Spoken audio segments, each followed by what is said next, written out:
ጤና ይስጥልን ውድ ኢትዮ ከረንት ዩቲዩብ ገጽ ተከታዮችና አድማጮች እንደምን አላችሁ? ለዕለቱ የተመራረጡን አርዕስተ ዜና ወደ እናንተ እናቀርባለን። የቀይ ባህር የፍቅር ድግሱ የእስራኤል የውጭ ጉዳይ ሚኒስትር በሐርጌሳ ጉብኝት ማድረጋቸው፣ ከ34 ዓመታት ባይተዋር በዓለም ደጃፍ ኦቁልኝ ስትለምን የኖረችው ሶማሌላንድ የዛሬ ረጅም ዘመኑ የብቸኝነት ድባብ ተገፎ በክብር እንግዳ ጋብዛለች። በዚህም ጉዳይ ዜና ትንታኔ ያካተናል። የቀይ ባህር ስትራቴጂካዊ ፖርት ሱዳን፣ የሱዳን ቀውስና የኤርትራ ሚና፣ በሱዳን ጦር ኃይሎች ወይም አልቡርሃንና ፈጥኖ ደራሽ ኃይል አርኤስኤፍ ሄሜቲ መካከል ያለው እርስ በርስ ጦርነት ከቀጠለ በኋላ ፖርት ሱዳን በአፍሪካ ቀንድና በቀይ ባህር ጂኦፖለቲክ ውስጥ እጅግ ቁልፍ ቦታ ይዛለች። በዚህም ጉዳይ የዜና ትንታኔ ያካተናል። እነዚህን የመሳሰሉ አርዕስተ ዜና ወደ እናንተ ይዘን ቀርበናል። ቤተሰብ ለመሆን ላይክ፣ ሸር፣ ሰብስክራይብ ማድረገውን እንዳይረሱ። ወደ ዕለቱ የመጀመሪያ ዜና ትንታኔያችን ስናልፍ የቀይ ባህር ስትራቴጂክ ፖርት ሱዳንና የሱዳን ቀውስና የኤርትራ ሚና፣ በሱዳን የጦር ኃይሎችና ፈጥኖ ደራሽ ኃይሉ አርኤስኤፍ ሄሜቲ መካከል ያለ እርስ በርስ ጦርነት ከቀጠለ በኋላ ፖርት ሱዳን በአፍሪካ ቀንድና በቀይ ባህር ጂኦፖለቲክ ውስጥ እጅግ ቁልፍ ቦታ ይዛለች። ፖርት ሱዳን ስትራቴጂካዊ ጠቀሜታ፣ የሱዳን መተንፈሻ። ፖርት ሱዳን በአሁኑ ወቅት ጄኔራል ቡርሃን የሚመራው የሱዳን ጦር መናኸሪያና የሀገሪቱ ዋና ንግድና ሎጂስቲክ መግቢያ ነው።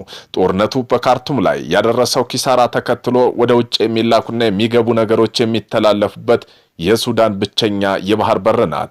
ቀይ ባህር ደህንነትም ወደቡ በቀጥታ በቀይ ባህር ዳርቻ ላይ የሚገኝ በመሆኑ የሱዳን ጦር አቅጣጫ ከመወሰኑም በላይ በዓለም አቀፍ ደረጃ በንግድ መስመር ደህንነት ላይ ተጽዕኖ ያሳድራል። በዚህም ፕሬዝዳንት ኢሳያስ አፈወርቂ የኤርትራ ሚና ምንድን ነው? ፕሬዝዳንት ኢሳያስ አፈወርቂ አብርሃ በሱዳን ቀውስ ውስጥ የራሳቸው ፍላጎት አስቀድመው ጣልቃ እየገቡ መሆኑን በተደጋጋሚ ይነሳል። የአርኤስኤፍ የሚሰጠው ድጋፍ፣ ኤርትራ ለጄኔራል ቡርሃን የሚመራ የሱዳን ጦር ግልጽና ጽኑ ድጋፍ ትሰጣለች።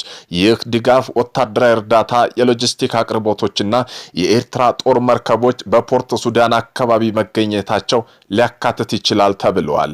በዚህም የጣልቃ ገብነቱ ዋነኛ ዓላማ ኤርትራ ፍላጎት በሱዳን ግጭት ምክንያት አርኤስኤፍ ሊያገኘው የሚችለው ማንኛውም ተጽዕኖ ማስወገድና ከኤርትራ መንግስት ጋር ታሪካዊ ውጥረት ያላቸው አካላት እንደ ኢትዮጵያና እንደ ቀጠናው ኃይሎች በሱዳን ጉዳይ ላይ ያላቸው ሚና መቀነስ ነው። በዚህም የፖለቲካ ትችትም ሲነሳባቸው ኢሳያስ ለጠራም የሚችለው ወደ ፖርት ሱዳን ብቻ ነው የሚለው ትችት የሚያመላክት ነው። ፕሬዝዳንቱ ባለም አቀፋዊ ትብብራቸው የተገደበ ቢሆንም ይህ ውስን ትስስር ተጠቅመው ስትራቴጂካዊ ቦታዎች ፖርት ሱዳን ተጽዕኖ ማድረግ ፍላጎታቸው ነው። በዚህም ቀጠናው ውጥረትስ ሊያባብሰው ይችላልም ተብሏል። የኤርትራ ጣልቃ ገብነት የሱዳን ቀውስ ይበልጥ እንዲወሳሰብና አድርጎታል። ግጭቱ በቀጥታ በኢትዮጵያ፣ የግብጽና የሌሎች የቀይ ባህር ዳርቻ ሀገራት የደህንነት ስጋት የሚመለከት በመሆኑ ፖርት ሱዳን አሁን የጂኦፖለቲክ ፍላጎት መጋጫ ሆናለች። በመሆኑም ቀይ ባህር የውጭ ኃይሎች ፍላጎትና መፈንጫ እየሆነ ነው። በምስራቅ አፍሪካ በተለይም በቀይ ባህር አካባቢ የውጭ ወታደራዊ ጣቢያዎች መብዛትና በኢትዮጵያ የባህር በር ጥያቄ ኤርትራ አቋም በተመለከተ ያነሱ ነጥብ አሳሳቢና ውስብስብ የሆነ የጂኦፖለቲካ ውዝግብ እምብርት የሚነካ ነው ተብሏል። ሩቅ ሀገራት ወታደራዊ ጣቢያ ሲመሰርቱ ችግር የለውም። ኢትዮጵያ ስትፈልግ ግን ወንጀል የሚባል አባባል ከኋላው የደህንነት ስነ ምክንያት ሴኩሪቲ ራሽናሊቲ እና የሉዓላዊ ስጋቶች ይዘዋል እንጂ በቀላሉ በክፍ ገዢዎች ብቻ የሚተረጎም ጉዳይ አይደለም። የሩቅ ሀገር ወታደራዊ ጣቢያዎች ልዩነት፣ የሩቅ ሀገር በቀይ ባህር አካባቢ ወታደራዊ ጣቢያ ሲመሰርቱ በጎረቤት ሀገር ዘንድ በተለይ በኤርትራ ዘንድ እንደ ቀጥተኛ ወንጀል ወይም የህልም ስጋት የሚታይበት ዋናው ምክንያት የሚከተሉት ናቸው። በዚህም በዝርዝር ስናስቀምጣቸው የስትራቴጂክ ግቡ ልዩነት እንደ አሜሪካ፣ ፈረንሳይ፣ ቻይና፣ ጃፓን ያሉ የሩቅ ሀገራት በቀይ ባህር የሚያቋቁማቸው ጣቢያ ዓላማ አብዛኛውን ዓለም አቀፍ የንግድ መስመር በተለይ የባብ ኤል ማንደብ መጠበቅ፣ የጸረ ሽብርተኝነት ዘመቻ ማካሄድና በዓለም አቀፍ ደረጃ ኃይል ሚዛን ማስጠበቅ ናቸው። የነዚህ ኃይሎች ፍላጎት በቀጥታ ኤርትራ ግዛት መውረር ወይም የግዛት አንድነት መጣስ አይደለም። እነዚህ የውጭ ኃይሎች ጣቢያ የሚያቋቁሙት አስተናጋጅ ከሆኑ ሀገራት ለምሳሌ ጅቡቲ ጋር በህጋዊ ስምምነት መሰረት ሲሆን ይህ የአስተናጋጁ ሀገር ሉዓላዊነት በመጣስ አይታይም። አንዳንድ ጊዜ የውጭ ኃይሎች መገኘት በቀጠናው ያሉትን ተቀናቃይ ሀገራት ለምሳሌ ኤርትራና ኢትዮጵያ በኃይል ሚዛን እንዲቀመጡ በማድረግ የሁለቱን ወገን ጥቃት የመፈጸም ፍላጎት ሊቀንስ ይችላል። የኢትዮጵያ ጥያቄ እንደ ስጋት የሚወሰድበት ምክንያት ከኤርትራ አንጻር ሲተነተን ለኤርትራ የኢትዮጵያ የባህር በር ማግኘት የሚለው አጀንዳ አደገኛ ብሎ የሚወስደው ከታሪክ ከጂኦግራፊና ስትራቴጂክ አስተሳሰብ የመነጨ ነው። ጂኦፖለቲካና ታሪካዊ ስጋት ውስጥ ከቀጥታ የድንበር ተጋሪነት ኢትዮጵያ ከጅቡቲ ከሱዳንና ከሌሎች የራቁ የውጭ ኃይሎች በተለይ ከኤርትራ ጋር ረጅም ጊዜ ጋራ ድንበር አላት። በተጨማሪም የሁለቱ ሀገራት የቅርብ ጊዜ ታሪክ በድንበር ጦርነት የተሞላ ነው። ኢትዮጵያ ወታደራዊ ባህር ኃይል ጣቢያ ማቋቋሟን ከአስመራ እይታ ለወደፊቱ ግጭት የመሰናዶ እርምጃ ተደርጎ ይወሰዳል። ኢትዮጵያ ቀደም ሲል ኤርትራ ወደቦችን አሰብ ተጠቅማለች። ኢትዮጵያ አጀንዳ የራሷ የባህር በር የማግኘት የሚለው ቃል የገባሪዎች ወደብ ከማግኘት አልፎ የግዛት ባልተቤትነት የማግኘት ፍላጎት ያመላክታል የሚል ስጋት በኤርትራ በኩል አለ። ይህ ደግሞ በቀጥታ የኤርትራ ሉዓላዊነት የመጣስ ተግባር ተደርጎ ይታያል። በምስራቅ አፍሪካ ቀጠና የኢትዮጵያ ወታደራዊ አቅም መጨመር የባህር ኃይል ጨምሮ በአካባቢ ኃይል ሚዛን ያዛባዋል በሚል እምነት በኤርትራ ውስጥም አለ። ኤርትራ ኢትዮጵያ እንደ ቀጣይ ስጋት የምትመለከታት ከሆነ ኢትዮጵያ ማንኛውም ወታደራዊ ማስፋፊያ እርምጃ ኤርትራ ብሔራዊ ደህንነት አደጋ ላይ ይጥላል። ንግድ ከወታደራዊ ፍላጎት መምታታት ኢትዮጵያ የንግድ ፍላጎቷን በድርድር ልታሟላ ትችላለች። ነገር ግን የባህር ኃይል ጣቢያ ማቋቋም ፍላጎቷ ንጹህ የንግድ ዓላማ ሳይሆን የረጅም ጊዜ ወታደራዊ በላይነት ለማግኘት ያቀደች መሆኑን ያሳያል።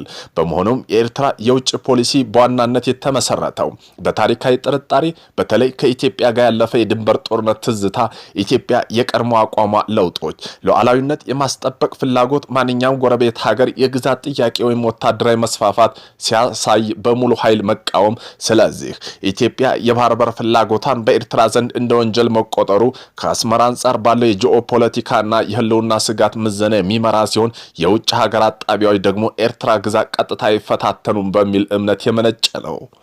ይዞ የቀይ ባህር የፍቅር ድግስም ተጀምሮለታል። የእስራኤል የውጭ ጉዳይ ሚኒስተር ሀርጌሳ ተገናኝተዋል። ለ34 ዓመት እንደ ባይተዋር በዓለም ደጃፍ ላይ ኦቁ ስትለምን የኖረችው ሶማሌላንድ የዛሬ ረጅም ዘመን በብቸኝነት ድባብ ተገፎ በክብር እንግዳ ታጅባለች። የእስራኤል የውጭ ጉዳይ ሚኒስተር ጌዲዮን ሳር በሀርጌሳ ኤርፖርት ሲያርፉ ለሶማሌላንድ የነጻነት ጩኸት እንደ ትልቅ የድጋፍ ማሚቶ ተቆጥረዋል።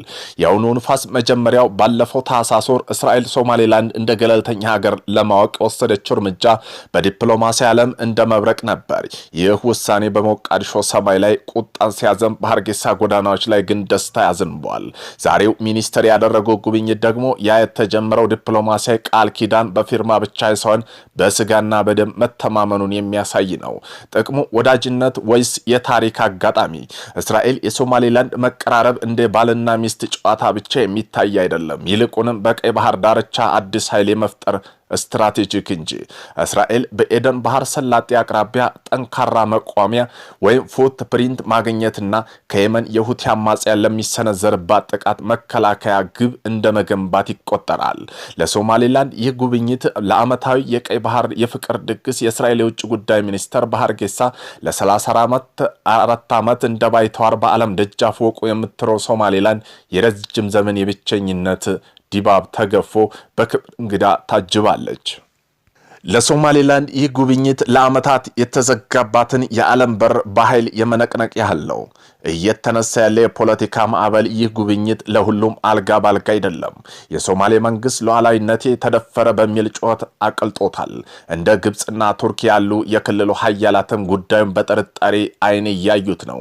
አንዳንዶቹ ይህ ጉዞ በንብ ቀፎ ውስጥ እንጨት የመስደድ ያክል አደገኛ እንደሆነ ይገልጹታል።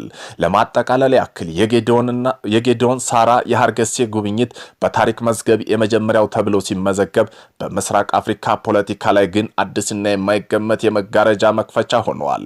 ሶማሌላንድ አሁን ላይ በዓለም ካርታ በቀለም ተለይታ ለመታየት የጀመረች ይመስላል።